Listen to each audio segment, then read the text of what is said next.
नमस्कार, capital TV का खास शो राहुल का अग्निपथ देख रहे हैं आप। मैं हूं आपके साथ पूजा। जम्मू कश्मीर से निराश होकर दिल्ली लौटे राहुल गांधी अब आगे की रणनीति बनाने में जुट गए हैं। आज तो हरियाणा में सैनी सरकार का शपथ ग्रहण भी हो गया। अब हरियाणा में राहुल गांधी की मुसीबत यह है कि किसे नेता प्रतिपक्ष बनाया जाए, क्योंकि हरियाणा कांग्रेस में जबरदस्त विद्रोह है। कांग्रेस पार्टी दो धड़े में बंट गई है।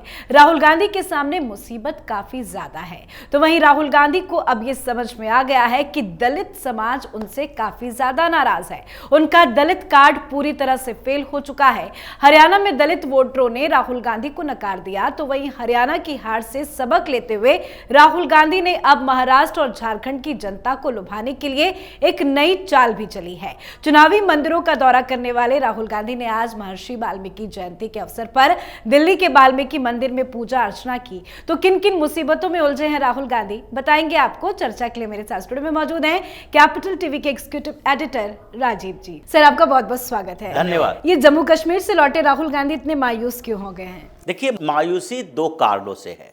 एक तो जम्मू कश्मीर में जो इनकी हालत हुई, जिस तरीके से वहां गए थे, इंडी अलायंस की सरकार बनेगी, सरकार अब्दुल्ला की बन गई, और वहां पर इनकी पार्टी के लोगों ने पहले जो बार बार कह रहे थे हमीद कारा कि नहीं हम सरकार में भागीदार होंगे, वो सरकार को बाहर से समर्थन देने को मजबूर हो गए। और राहुल गांधी ये कहते हुए वापस आए कि हमें निराशा हुई है। निराशा किस बात की हुई है? ये सरकार इनकम्प्लीट किस बात के लिए है? क्योंकि अब ये चाहने लगे हैं कि नहीं, जब तक स्टेटहुड नहीं मिल जाता जम्मू कश्मीर को, इनकी पार्टी सरकार में शामिल नहीं होगी। लेकिन ये नहीं बता रहे कि इनकी पार्टी सरकार में शामिल नहीं होगी या अब्दुल्ला ने इनकी पार्टी को सरकार में शामिल करने से इनकार कर दिया, या फिर इसके पीछे की एक बड़ी वजह आगे आने वाला चुनाव है। क्योंकि कई रणनीतियां हैं। राहुल गांधी इन दिनों कंफ्यूज हो गए हैं। कंफ्यूज इस बात के लिए भी है कि अगर अब्दुल्ला की सरकार में शामिल होती है कांग्रेस, और अब्दुल्ला बार बार कहते हैं आर्टिकल 370 रीइंपोज करना पड़ेगा। अब ये जो बात आर्टिकल 370 की जम्मू कश्मीर की सरकार उठाएगी, और जम्मू कश्मीर की सरकार में कांग्रेस भी भागीदार रहेगी, इनके भी मंत्री रहेंगे, तो ये मुद्दा तो महाराष्ट्र में भी उठेगा, ये मुद्दा तो झारखंड में भी उठेगा कि देखो कांग्रेस कश्मीर में सरकार में है और वहां पर ये कहते हैं आर्टिकल 370 फिर से इम्पोज करो, वहां पर फिर से लागू करो, कश्मीर को विशेष राज्य का दर्जा फिर से दो। ये पाकिस्तान परस्ती राजनीति कांग्रेस की यहां पर इसकी पोल खुल जाएगी महाराष्ट्र में या झारखंड के चुनाव में। तो ये कंफ्यूज्ड है। इस बात के लिए कंफ्यूजन इनके हमेशा रही है। जैसे कि लोकसभा चुनाव के दौरान देखिए, ये वायनाड से चुनाव लड़ रहे थे, या इनको कहा जा रहा था कि अमेठी से भी चुनाव लड़ेंगे। अमेठी से चुनाव लड़ने की चर्चा हुई, नहीं, फिर रायबरेली से चुनाव लड़ने की चर्चा हुई। अब बरेली से चुनाव लड़ने की चर्चा जब हो रही है, तो आपको एक बार क्लियर कट बोलना चाहिए था कि नहीं नहीं, हम वायनाड से ही चुनाव लड़ेंगे, या फिर अमेठी से लड़ेंगे, या बरेली से लड़ेंगे।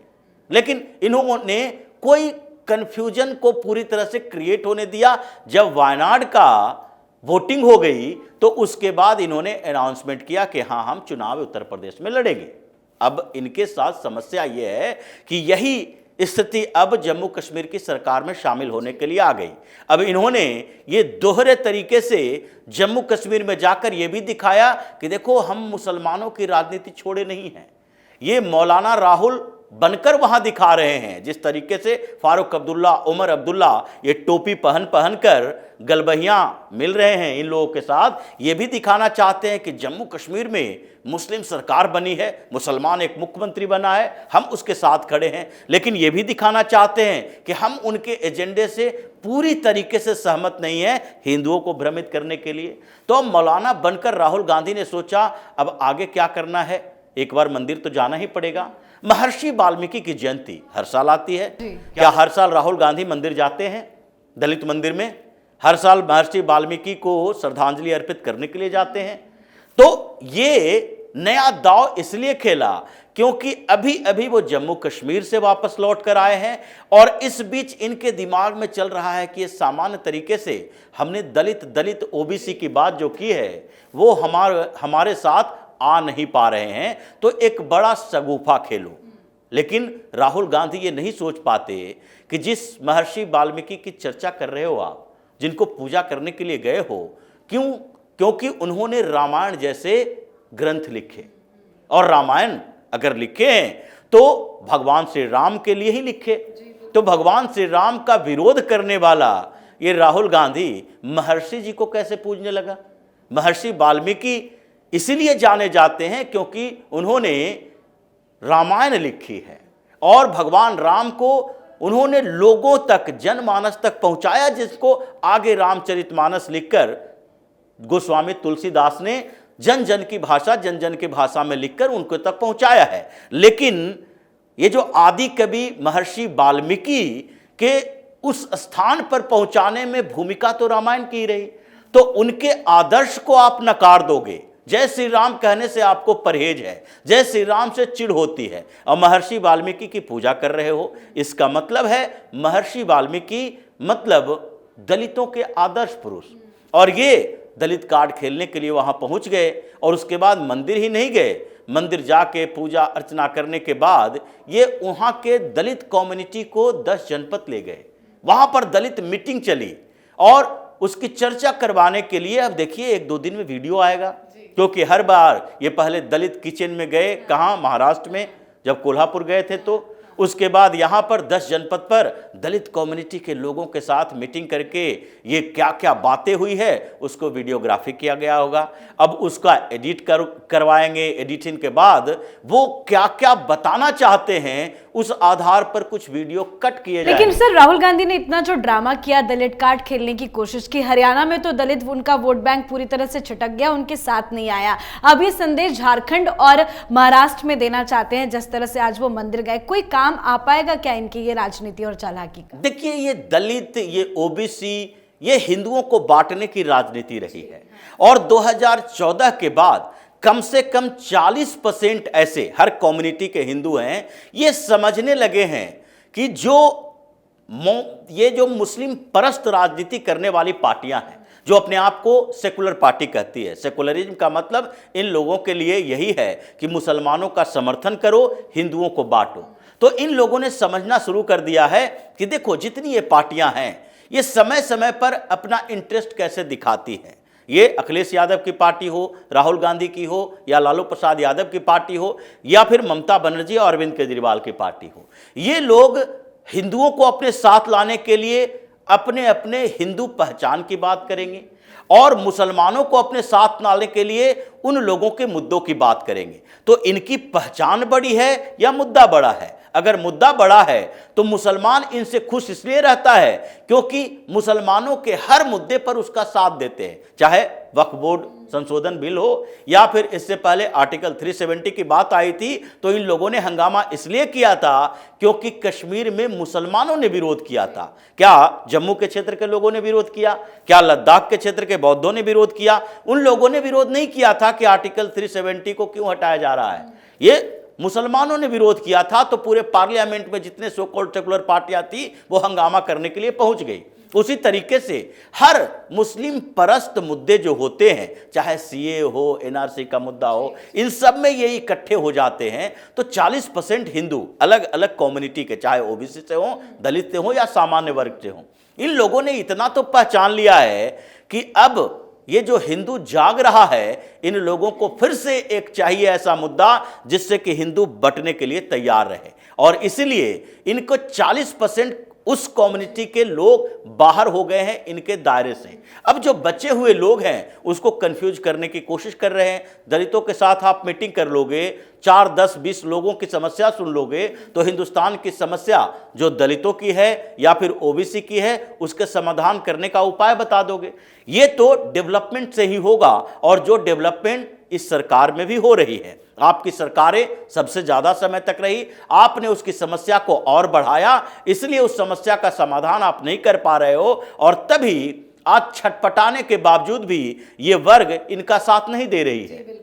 राहुल गांधी का तो साथ कोई नहीं दे रहा है। लेकिन कोर्ट में सर जो सुनवाई होनी है, सुल्तानपुर के कोर्ट में आज होनी थी, जज की छुट्टी की वजह से नहीं हो पाया, लेकिन अगली सुनवाई 31 तारीख को होगी। उस दिन तो दीपावली है, उस दिन भी हो पाएगी या नहीं हो पाएगी? देखिए, ये सुनवाई तो जज साहब के ऊपर डिपेंड करता है। जज साहब हमेशा अवकाश पे चले जाते हैं, लेकिन उनके लिए भी एक मजबूरी है कि एमपी एमएलए कोर्ट है। अगर वो अवकाश पर गए हैं, आगे डेट दिए हैं, तो ज़्यादा समय का डेट नहीं देते। ये सुनवाई तो चलेगी ही, लेकिन इससे पहले राहुल गांधी की उससे भी बड़ी मुसीबत हरियाणा में आने वाली है। हरियाणा में क्या चल रहा है? सैनी सरकार ने शपथ ले लिया। अब इनको लगा कि हम तो विपक्ष में बैठे हुए हैं, 37 विधायक हैं इनके पास और विपक्ष में बैठे हुए हैं, तो अब ये गुटबाजी अपने आप खत्म हो जाएगी। लेकिन हुआ क्या? इससे उलट दिख रहा है। कल एक मीटिंग हुई थी हुड्डा के घर पे, और भूपेंद्र सिंह हुड्डा के घर पर जो मीटिंग हुई उसमें 37 में से 32 विधायक हुड्डा के घर पे आए और भूपेंद्र सिंह हुड्डा को अपना समर्थन दिया कि आप ही नेता प्रतिपक्ष रहोगे यहां पर असेंबली के अंदर। तो नेता प्रतिपक्ष तो हुड्डा बनने की तैयारी में है। 5 विधायक जो नहीं आए वो कौन है? वो हैं शैलजा और सुरजेवाला गुट के, जिनको टिकट दिया गया था वो जीत कर आए हैं, वो हुड्डा के खिलाफ हैं। लेकिन एक बड़ी समस्या हरियाणा के अंदर चल रही है। हुड्डा जो मंथन कर रहे हैं उससे जो निकलकर सामने आ रहा है, उससे लगता है कि अब ज्यादा दिन तक हरियाणा में कांग्रेस बच नहीं पाएगी, क्योंकि हुड्डा के समर्थक बार बार ये कह रहे हैं कि आप अब एक बुजुर्ग हो गए हैं, बुजुर्ग नेता हैं, आप राहुल गांधी जैसे नेताओं से के सामने झुककर रहें, ये हम लोगों को बर्दाश्त नहीं होता है। और राहुल गांधी का जो तेवर, रवैया, जो इरिटेटिंग स्वभाव है, उसके कारण उनसे हमें फायदा नहीं होता हरियाणा की राजनीति में उनके प्रचार प्रसार से, लेकिन फिर भी दबाव उनका रहता है।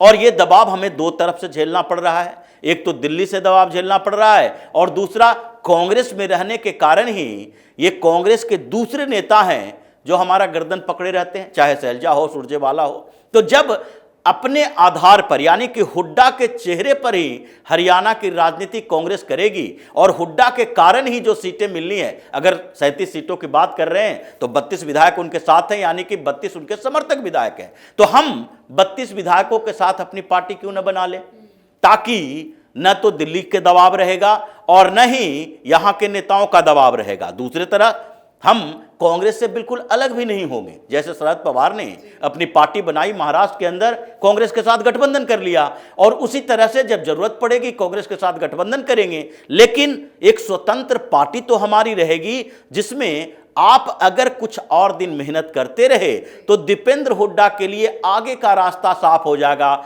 जैसे चौधरी देवीलाल के समय से चलता हुआ आज वही पार्टी टूट फूट कर भी दुष्यंत चौटाला उनके पोते हैं, फिर भी वो पार्टी अपनी तो उनकी है।